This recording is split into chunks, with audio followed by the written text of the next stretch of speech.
I put this wine here because it's a great way to talk about the history of Cabernet in the United States. So Cabernet is thought to have made its way to California in the 1850s.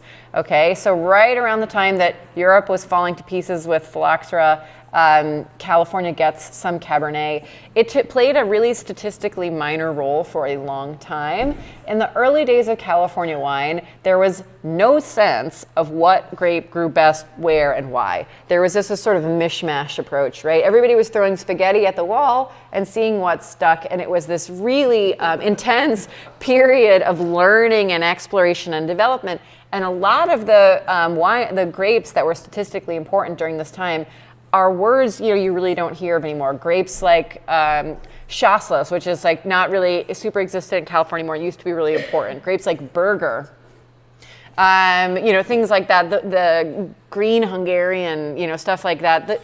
Those grapes used to be important and have since gone away. And over time, wineries started to select for more quote unquote premium varieties. So Cabernet was statistically a minor player, but started to make some sort of poke its head up qualitatively and get some attention. So prior to American Prohibition, you had wineries like Inglenook in the late 1800s making Cabernets, labeled as Cabernets, that were starting to gain attention, even get home some awards in Paris. So 100 years before the Judgment of Paris, we had California Cabernets and Rieslings and Zinfandels winning awards in tasting fairs in Paris. So remember that the late 1800s was sort of late stage colonialism, and that was a time of world fairs, right, where you were bringing cultural artifacts and products from different countries to show people all over the world in kind of a traveling roadshow. So California wines did make international rounds even as long ago as the 1890s, 1880s. So all of that progress, all of that self-selecting for better varieties got walloped during American Prohibition. And I assume that all of you know American Prohibition. It is a very silly moment, a chapter in American history. It's very, very, very silly and fun. But basically, the very short story, the short version of it was that because of a provision in Prohibition that allowed for home winemaking, right? Home winemaking became so popular. But at that moment in time, if you had to imagine the life of a grape in the 1920s and 30s, to get to major home winemaking markets like New York and Boston, these grapes are being harvested at generally the warmest time of the year. They have to make a cross-country journey in non-refrigerated rail cars that could take weeks. Most fine wine grapes would just be a mush by the time it reaches its destination. They realized at a certain point that certain grape varieties, specifically Burley, Petit Syrah, high-yielding, high-acid Zinfandel, stalwart Carignan, dark and juicy Alicante Bouschet, that these grapes could actually survive that journey and make tasty wines. And so 99% of California's vineyards were either ripped up or grafted to those grapes. So that's a part of the reason why there's really those are the only old vine vineyards kind of in the state. The truly old vine vineyards tend to be Zinfandel or Zinfandel-based field blends because of Prohibition. So Prohibition wiped out any sort of momentum Cabernet was getting. And then Prohibition was, of course, repealed in 1933. But it would take not just Napa Valley, but the California wine industry 3-4 decades to really get back on its feet. So, I had mentioned that in the 1960s and also in the 1880s, Cabernet was starting to get some attention for the high quality of the wines, but it still was a statistic lagger. And since Prohibition, kind of Zinfandel and Petit Syrah were leading the dance in various places. From a couple of vintages in the 70s, Cabernet edged them out. But then for most of the 80s, Chardonnay was the most widely planted grape in Napa Valley. Cabernet only asserted its statistical lead in 1992. We're going to talk about how Cabernet expresses in different terrains. And so let's just talk a little bit first about how it grows. Cabernet as a plant. Okay, what does Cabernet as a plant do? What is it like? What does it want? So according to many, many, many people, Cabernet is the king of all red grapes, right? We've all heard this. But then usually there's someone being like, but no, I prefer Pinot Noir. And, you know, there's always, it seems like people are in either one camp or the other. And the Pinot Noir camp, the other than people praising its kind of silky texture, the arguments I hear for Pinot Noir have to do with site expression, right? That Pinot Noir supposedly transmutes terroir in a way unlike other red grapes. And like, I would say, like, okay, great, let's give Pinot Noir that. I think that's fine. But the point of mentioning this is I think Cabernet is also really expressive of site. It's sometimes a little bit harder to discern because Cabernet has so much intensity of flavor. There's so much going on in a glass of Cabernet, both in terms of structure and flavor and all that stuff, that sometimes it's just like a lot of information, but the site expression is there. So let's take some time and go through these wines carefully, but also these other wines and think about how they're sort of responding to the physical environment in which these particular vines are grown. So, Cabernet is considered to be a vigorous, late budding and mid to late ripening variety. So this puts it largely out of reach of those pesky springtime storms that we had discussed. So both that plus its vigor and its flavor are part of what makes it so globally popular. It is relatively easy to grow, unlike Pinot Noir, right? Unlike Nebbiolo, unlike a lot of other grapes that we probably all love. Unlike Riesling, Cabernet is generally pretty easy to grow, right? It likes well-drained soils, hence its sort of famous affiliation with gravel, both in terms of the left bank of Bordeaux and the benchland of Napa Valley. And then it's really sensitive to eutypa. Does anybody here not know what eutypa is? Okay, so part of the reason why it's so sensitive to eutypa is part of the reason why there's really very few old vine Cabernet vineyards around the world. It's not a vine that lends itself to great age very well. It suffers from diseases of the trunk and the wood. That's one reason, and the other reason is, and I'm sure Tegan will get at this when you're talking about Zinfandel, is that because Cabernet has such a blue chip reputation, it tends to be in places that are in constant stages of redevelopment. Redeveloping a vineyard is expensive, okay? You're not going to spend a lot of money to redevelop your Zinfandel vineyard if you can only sell that wine for $25, $30. But if you're selling a $200 bottle of Cabernet and you don't like your rootstock so much, you wish you had done it differently, or you want to change, you know, something, like you have the money and, you know, the resources to redevelop. So there's two factors going on. There's the eutypa that's sort of forestalling old age biologically, and then you have the fact that, generally speaking, if you're making Cabernet at a luxury level, you have not only the resources but the incentive to be constantly reimagining your vineyard and sort of fine-tuning it to your site, right? So though it is sensitive to eutypa, it is known for having really hard wood. And this is another thing that makes it so globally popular, in that it is very easily able to be farmed with machinery, right? So we've had dramatic improvements in terms of mechanical harvesting and even mechanical pruning. And it's been really fascinating to watch technological improvements for that, especially in an era of like labor insecurity and things like that, right? But some vines are really sensitive and will break or get damaged in even like the most gentlest handling in the vineyards. Cabernet is really sturdy. Cabernet can take a beating. So that is another reason why it's so globally popular, right? And I think this is part of what interests me in wine so much, more and more, are logistics and practicality, right? Cabernet is one of the most popular grapes in the world because we love the flavor. It has all this tremendous, dense, exciting, expressive, it's capable of great age, but it's also easy to grow, vigorous, and it has hardwood that can be machine harvested. You can't discount those practical elements too. On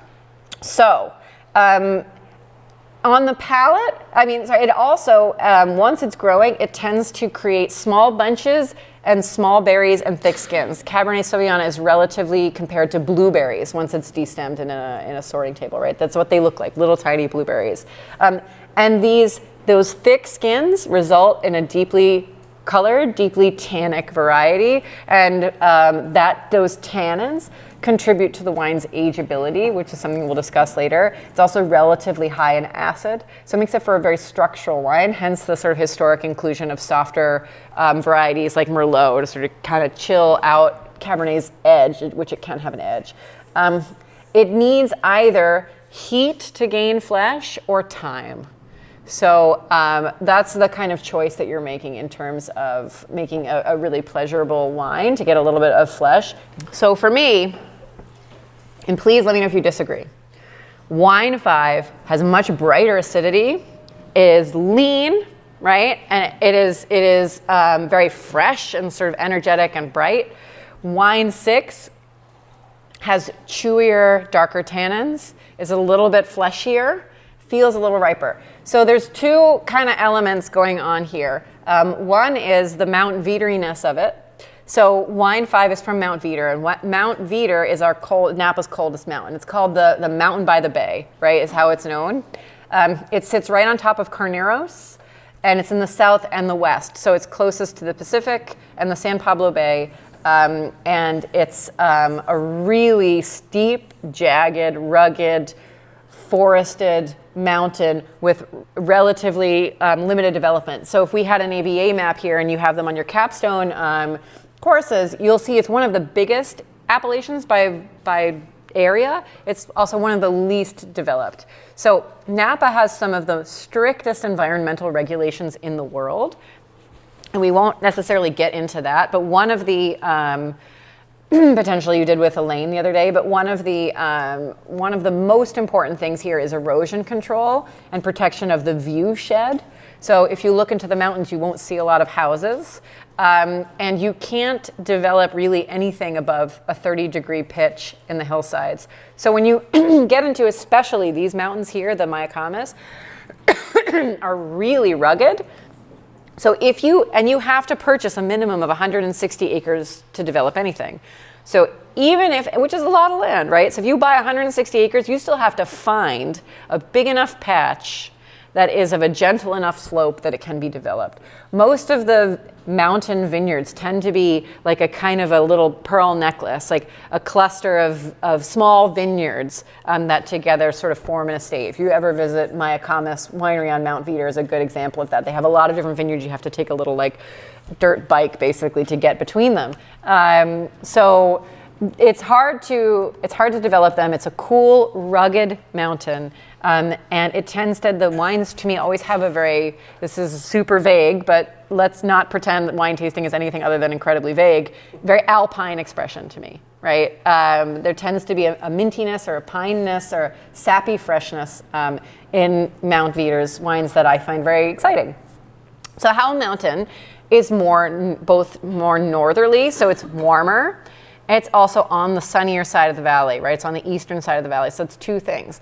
The other thing about Howell Mountain is it's about as different in character of a mountain as Mount Veeder can be. So Howell Mountain is a really interesting appellation in that it's the only appellation in Napa Valley that's defined by elevation. So Howell Mountain is a whole mountain, and trust me, it goes all the way down to the ground.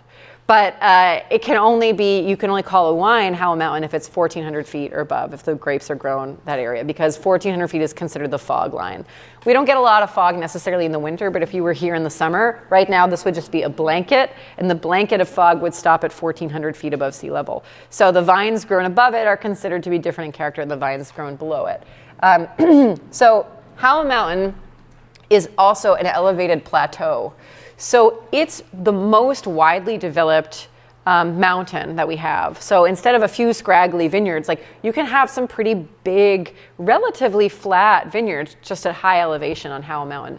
It also has a town and multiple roads, unlike any of our other mountains, which is like no town and one road, good luck, right? So Howell Mountain is our most significant mountain in terms of viticulture for all of these reasons. It's also very rich in volcanic soil. So volcanic activity was important here in Napa Valley 7 or so million years ago, 5 to 7 million years ago. And the volcanic material was actually deposited on the valley before the mountains rose. So we didn't have, these are not volcanoes. right? The volcanic material came from vents in the ground that have since closed, and then the mountains formed. These mountains here, the Vacas, retained a lot of that volcanic overlay. For whatever reason, the Mayacamas, a lot of it shook off. So the Mayacamas to the north and the Spring Mountain district in the center of that chain, half of that region into the north has retained significant amounts of volcanic material, but by the time you get to Mount Veeder, there's relatively little. So more sort of ancient uplifted seabed, sandstone, shale, and things like that. Howell Mountain, by contrast, is really rich in volcanic material, both that sort of rust red, decomposed magma soil and hardened like chunks of compressed volcanic ash, which tends to be either white or gray in appearance. So we've got different soils, relatively same elevation, same vintage, same winemaker, very different wines. And I think a lot of what you're tasting here is a good examination of both climate and soil. The other thing that I think is worth pointing out in terms of wines 5 and 6 difference to wine 4 and even 3 and even 2 is the elevation factor. So we're starting to have a better understanding of the way elevation can affect the physiology of a vine. And a lot of this research is coming out of Argentina, which has some of the highest vineyards in the world. So some things are obvious, right? One thing, if for anybody that's gone hiking, as you know, the higher you get in elevation, the less soil you have. You see more bare rock and less soil. And you'll start to see this before you see bare rock. You'll start to see the vegetation getting smaller and smaller and smaller. Because the less soil there is, the more bare rock. It doesn't matter if it's a vine or a tree or a bush. If there's less soil, there's less nutrients, there's less food for the plant, and there's less water holding capability. So it's just less stuff. So to survive, the plants are smaller. So generally, hillside, high elevation vines tend to be just physically smaller. And that also manifests in the cluster morphology. So Cabernet's already small clusters get smaller. Cabernet's already small berries get smaller. And so what happens when the berries get smaller is that you're decreasing the pulp to skin ratio. So you're getting more of all that stuff. So more tannin, more color, in some cases more flavor. You're also having a climatic shift. So the weather gets cooler at higher elevations. So we have heat spikes here. It's a part of Napa Valley's climate. But the heat spikes are diminished and or non-existent at higher elevation, which basically results in slowing down the growing season. That's complicated by the fact that it is also warmer at night. So it's hard to, again, this isn't mathematical study, so it's cooler during the day, but it's warmer at night. Nonetheless, mountain vineyards tend to develop more slowly, and living here in Napa for the last 13 years, they are inevitably the last vineyards to be picked. But more and more, especially at the premium end of the industry, we're favoring site-specific wines. So like this tasting is a really good example, right? Other than really the Silver Oak, so far we've tasted site-specific wines. And that's just sort of how things are moving. And again, I think it's a really interesting conversation because philosophically, small site wines are really intellectually interesting. Do they always taste better?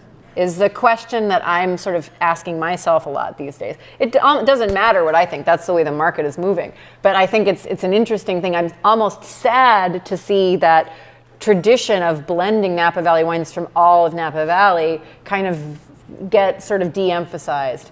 Because quite frankly, like, and this is, again, I'm not trying to take this conversation too sideways, like Napa Valley is a place too. It's a site too. It has an expression as well. It's just on a little bit more of a macro scale. I find that very intellectually interesting.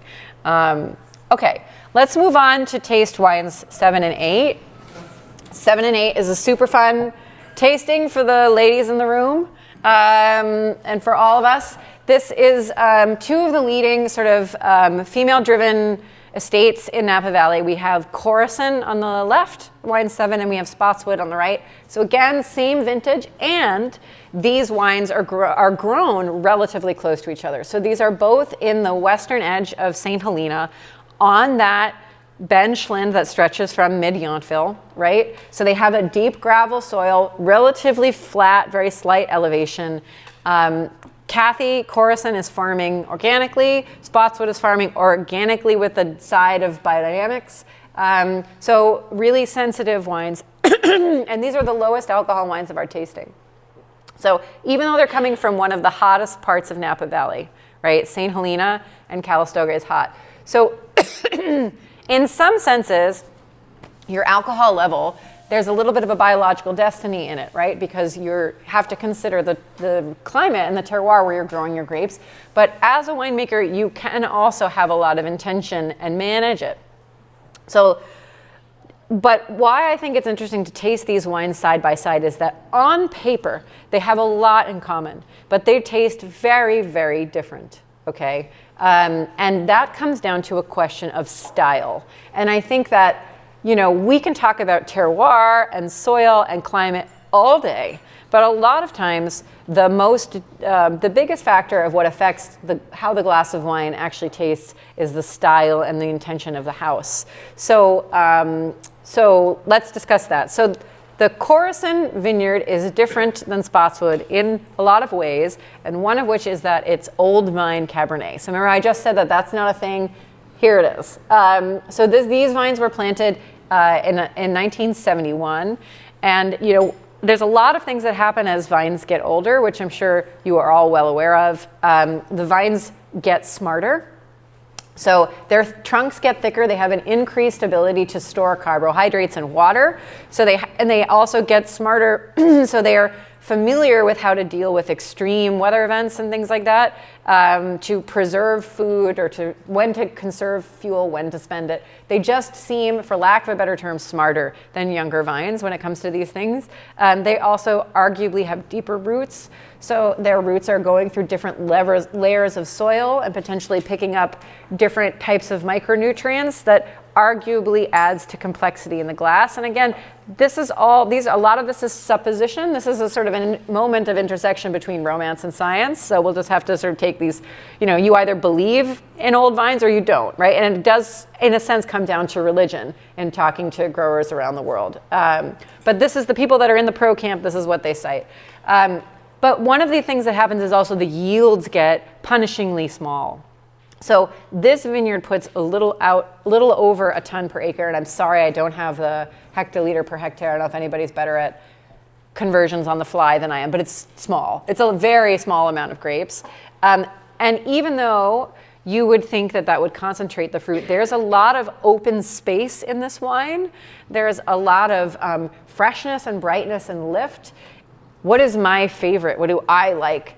I am appreciating intellectually and sensually the range of expressions here. And I think that speaks to the maturity of the wine region and of California wine in general, that we're capable of producing greatness across a range of style. And we all have certainly our preferences, right? But I think that I appreciate, and any of us that are consumer facing really ought to appreciate the range of styles available, because our preference is not always everyone else's, right? So these are just some of the things that I've been wrestling with lately. You know, I moved here in 2010, which was in some ways sort of the beginning of the new California movement that was getting a lot of press for a while. And like, as somebody that spent a long time tasting historic Napa Valley wines, there was, because there were fewer wineries, I think, but also because there was like maybe 2 main wine publications, there was much more of a kind of following trends, I think, a little bit. Like the wines of the 70s all sort of share a taste identity. They're really burly and extracted and tannic and powerful and thrilling. But and then you get into the 80s, and suddenly the conversation shifted to lighter wines, table wines, lower alcohol. Extractions went down, yields went up. The wines became a little more thin and somewhat hollow. There's still some good wines made in the 80s, but the style on the main changed dramatically. And in the 90s, there was a wholesale change again. And in the 2000s, it's really only, I think, recently that you see this widening of the stage and people being like, okay, the trend might be X, I'm doing Y, or I'm going to go take X and do it even harder, or, you know, whatever. Like it seems like, you know, and then you have the new California stuff, and you're going to see Steve Mathiasen later, and you have classic wineries and modern wineries and old school wineries and new experimental wineries. And I feel like this is the richest time for California wine in a sense. And for me, it feels, and I say this not to be condescending, but it feels like a maturation of the wine industry, that we're sort of coming into our own now instead of being like, okay, what do people want? We're going to do that. What does this guy want? Let's do that. I feel like it's a lot more about individual expression and site expression, and to me that's very exciting. So I appreciate the range. The wines of the 70s had a little backlash. They were thought to be too big. And so the wines of the 80s were very much a reaction to that. And then the wines of the 80s had their own backlash, right? And then that led us into the 90s. And for me, the 90s is this like gorgeous decade of wines that are like kind of perfectly positioned between the super intensity of the 2000s and the sort of thinner style of the 80s. Like, I love wines from the 90s. But then in the 2000s, we had a very hot decade. The consumer market was chasing sort of the bigger styles of wines. And then in the 2010 decade, we had a backlash against that. So, and these backlashes are interesting to follow because, and I think, all wine people, I think we're all guilty of looking at wine trends solely through a wine lens. And I think because of how wine interacts with the greater world, we cannot separate it from larger socioeconomic forces. For me, there is no coincidence that the new California wine movement came after the economic crash of 08 and 09, right? That there was suddenly this new interest in like looking beyond the established classics because a lot of people couldn't afford those anymore. We didn't talk about affordability and cost, we talked about style because we're wine geeks, but I think it had a lot to do with that. I think there's also no coincidence that that happened when the media landscape became a lot more fragmented, right? Robert Parker, whom I adore, retired in 2011 officially, right? And all of a sudden there was, around the same time, a lot more, at least in the United States, different voices chiming in. It was the rise of like crowdsourcing apps, of sort of rise of sommelier culture, of just suddenly there was just so many more experts and voices in the room, and all of a sudden at the same time suddenly there's so many more styles of wine that can thrive at the same time. I think you can't separate what was happening in our country and the world in terms of like people's financial realities and how that manifests in terms of wine style. Outside of Napa, we have Sonoma. So we're going to Sonoma first. So Sonoma has around 12,000, 13,000 acres of Cabernet. I was actually really surprised when flipping through Capstone to discover that it's almost the same amount of Cabernet as Pinot Noir in Sonoma.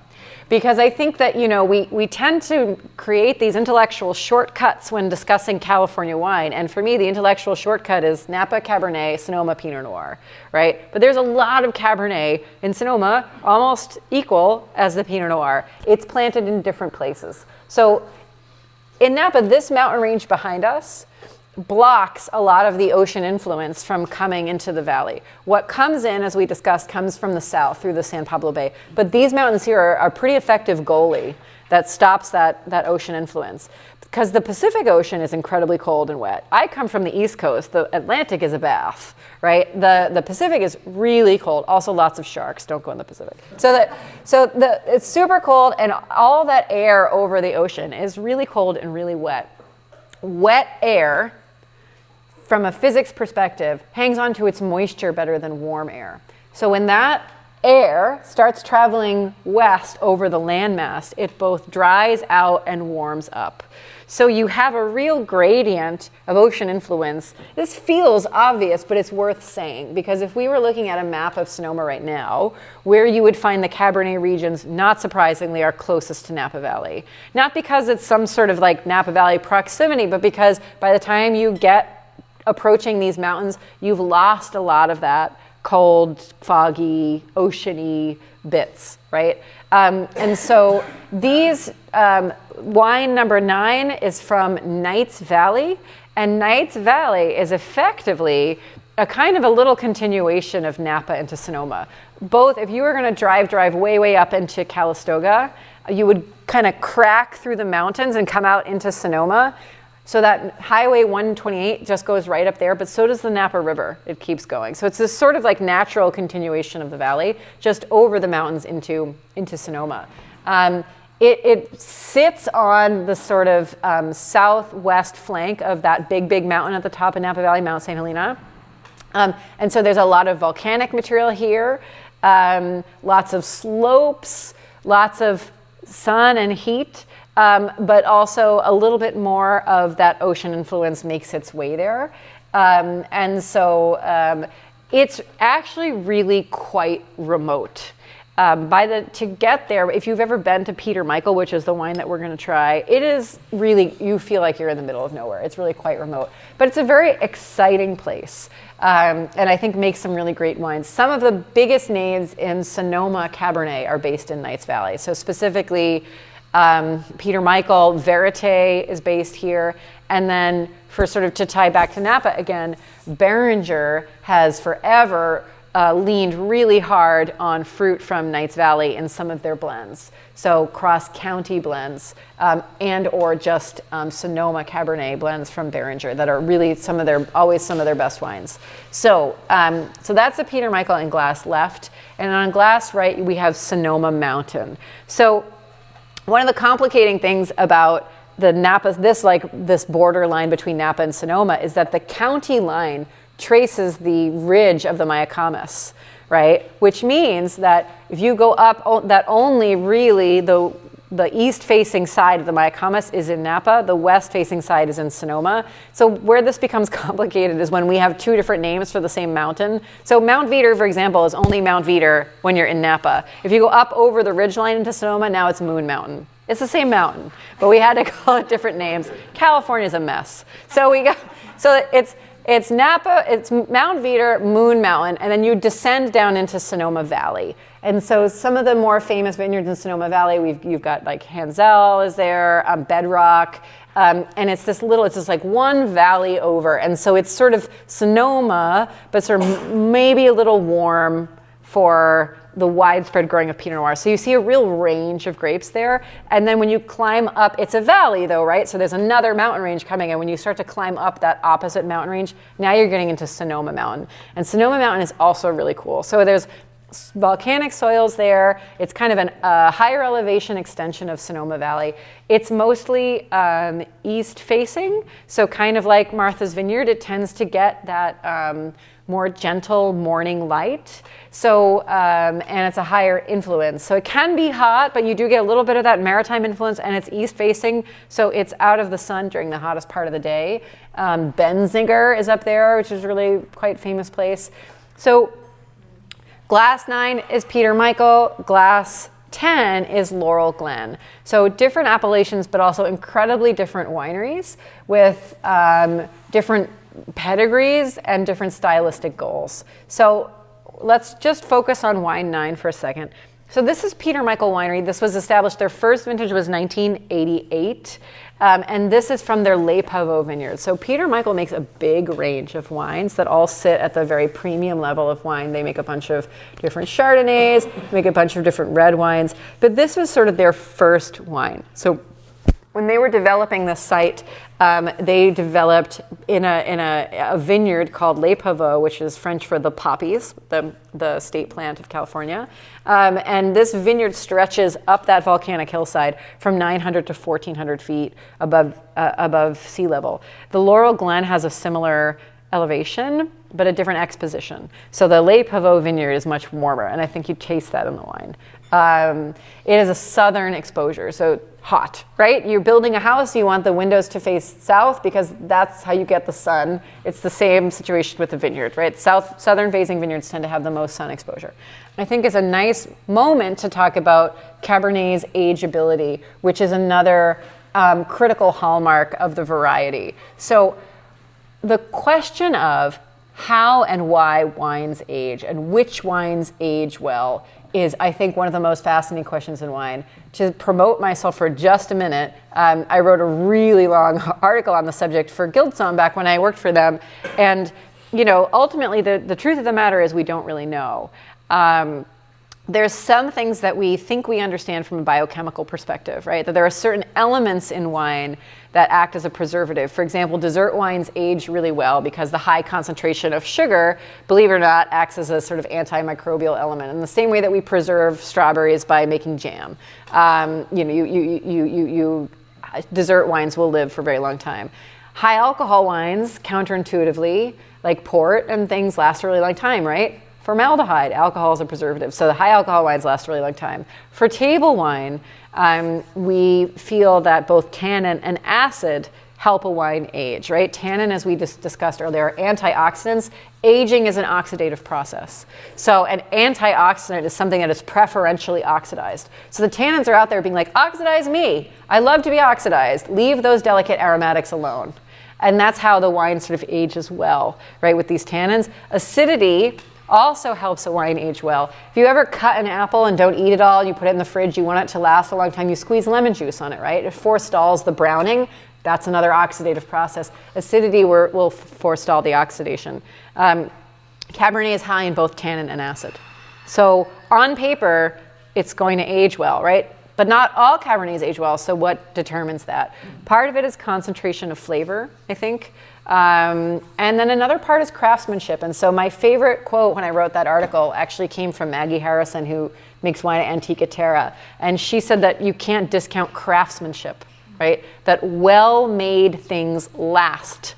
Whether it's a hand-knit Norwegian sweater or a leather book binding or the Sears Tower, well-built things last. And so I think that really resonates with wine in that, okay, we can talk about the biochemistry of Cabernet all day, but like the little bottle of Cabernet you get on the airplane is not going to age like a bottle of Laurel Glen. And what's the difference? The difference is craftsmanship and intention.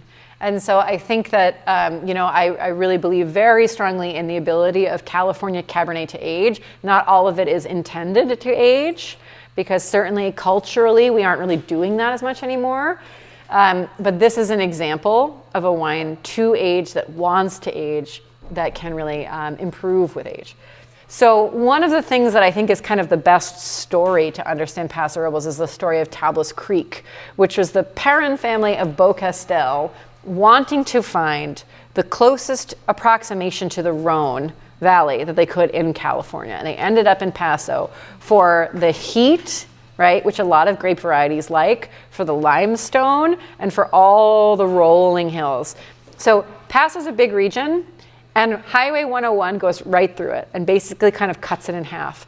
The part that's closer to the mountains and the coast is where most of the fine wine comes from. It's where most of the brands you've heard from are located. There's hills, there's limestone, there's even a little gap in the mountains that lets in a kind of a whisper of ocean influence that kind of can cool those vines. When you cross the highway, you're much flatter, sandier, and much hotter. So we have wines here from those two sides of Paso. So the wine in glass 11 is from Adelaida Viking Vineyard. So Adelaida is both the name of this winery and the name of the sub-AVA, and it's one of the more famous sub-AVAs in Paso Robles. And then wine 12 is from the other side of the highway, from something called the Willow Creek District. And if you've ever heard of that before, I'll give you $5. So it's a relatively obscure part of Paso Robles in terms of quality wine, but it is definitely where there's an increasing amount of investment and attention. But it's warmer. And I think you really taste that in these two wines. The Robert Hall is also right around, I believe, sea level, and the Adelaida is at 1,400 to 1,700 feet above sea level. And so very, very different animals here. So two different sides of Paso Robles, I think. But I would argue, to go back to what we were talking about a second ago, that wine 12, though I think very tasty, is of a particular style that is maybe not meant for aging. And again, I hesitate to say that and cast a pejorative spin on this wine, because the truth of the matter is most people aren't aging any of these wines anyway, right? So whether a wine can age or not doesn't matter if you're drinking it young, right? So anyhow, wine 11, I think, is really delicious. I think it wears its alcohol well. One of the interesting things about Paso Robles and, that massive diurnal swing, like 50 degrees in a night, right? Fahrenheit, rather, it will drop. And the limestone is that despite all the heat of the region, the wines seem to retain sometimes what feels to me like an almost startling amount of acidity. For me, if I'm blind tasting California Cabernet and I have a wine in front of me that is really rich and sharp and like sharply acidic, I'm automatically thinking about Paso Robles.